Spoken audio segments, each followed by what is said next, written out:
There were many miracles na ginagawa niya which amazed people. Diba? Nakakagulat. He was in a boat, may storm. Yung mga tao panik kasi malulunod na sila. Tumagising si Jesus, galing siya sa kanyang nap. Tayo siya, anong problema? Lord, mamamatay kami. Mamamatay? Anong problema? May mga alon. Okay, sabi niya sa mga alon, shh, tahimik, natutulog ako. So tumimik na yung alon. So yung mga tao parang, sino to? That he can command the waves. So there were many things that Jesus did, which was amazing, but there was one thing that he never really did. He did not flaunt himself. He never went around saying, "Oy, umayos ka, son of God ako. Huwag kang makulit, ha? Okay?" He never went around parang just simply disposing yung kanyang power and say, "Okay, ang kulit ito, masyadong matigas ang puso. Bigyan ng cancer." He never did that.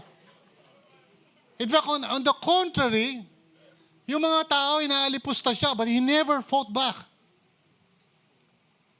May mga times na yung mga tao were parang self-righteous, but he never, parang flaunted yung kanyang authority as the Son of God.